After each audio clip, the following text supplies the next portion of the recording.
ఏ ప్రభా, ముగ్గు భలే ఉంది. బియ్యం పిండితో ముగ్గులేస్తే పురుగులకి చీమలకి ఫుడ్ పెట్టినట్టు ఉంటుంది, ఆడవాళ్ళు నడువు వంచి ఎక్సర్సైజ్ చేసినట్టు ఉంటుందని పెద్దలు ఈ ఆచారం పెట్టారు. మీరు దాన్ని కాస్త మార్చి రాళ్ళ పిండితో రంగు ముగ్గులేసి వాటికి కడుపు కొడుతున్నారు.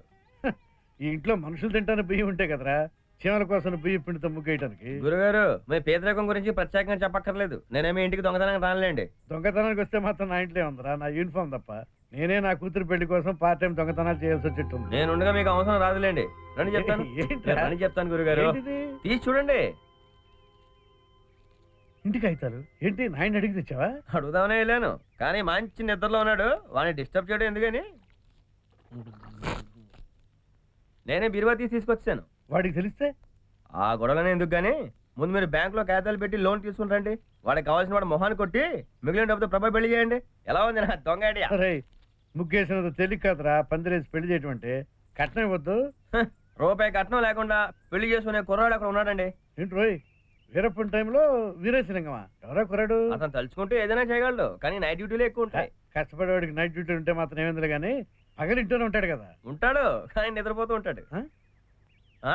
మీ అమ్మాయి కంటే మీతోనే ఎక్కువ పని ఉంటుంది అడిగి. నాతోనా? అప్పుడప్పుడు మీతో పాటు స్టేషన్ కూడా ఉంటాడు. అంటే పోలీసా? జీతం కోసం గవర్నమెంట్ ఉద్యోగం చేసిన కర్మ అతనికి ఏంటి? అతను ఎక్కడ చేయబడితే అక్కడ డబ్బు కాదు కాదు, డబ్బు ఎక్కడుంటే అక్కడే అతను చెయ్యి. ఓహో, శ్రీ మహర్షులు ఎవరో ఉన్నాడు. ఎవరతను? నేనే. దొంగ మొహం. ఎదుగో మరి అదే దొంగడు అంటే అన్నారు, కానీ దొంగ మొహం అంటే మాత్రం ఊరుకోను. ఆ మొహానికి ఏంటండి అమ్మవారి చంద్రులకు మిలమల మెరిసిపోతుంటాను. ఏ ప్రభా, అందంగా ఉన్నా? వస్తాను గురుగారు, ఇప్పుడు నిద్రపోతే గానీ నైట్ డ్యూటీ చేయలేం.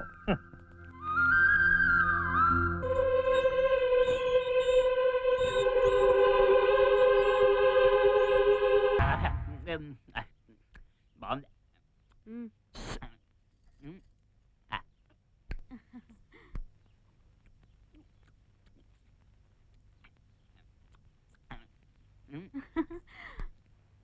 ఎంత బాగుందో జాంగ్రీ.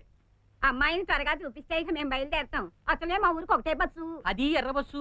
ఒక రోజు ఉండి వెళ్ళొచ్చు కదా పిన్ని. లేదమ్మా, మాది అసలే పొగా వ్యాపారం. గుమాస్తాలకు వదిలిపెట్టి వచ్చాం. లేట్ అయితే పొగ తప్ప ఆకు మిగలదు.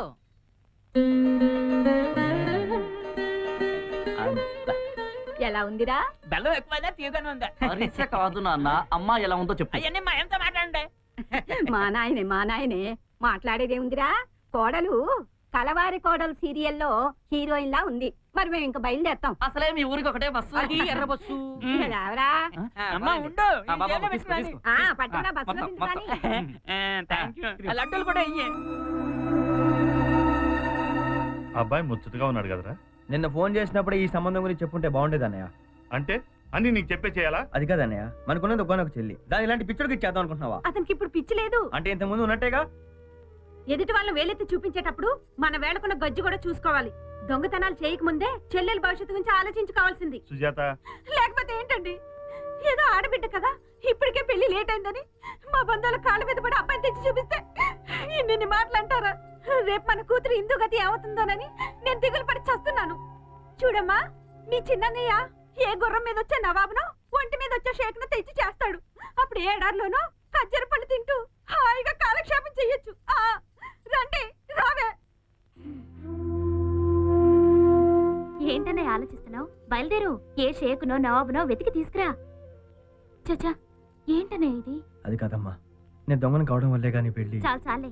పెద్దన్నయ్య పోస్ట్ ఆఫీస్ లో దొరలా ఉద్యోగం వెలగబెడుతున్నాడన్నా. అసలు నేను బతికున్నానన్నా. కారణం ఎవరో అందరికీ తెలుసులే గాని పద, అన్నం చల్లారిపోతుంది.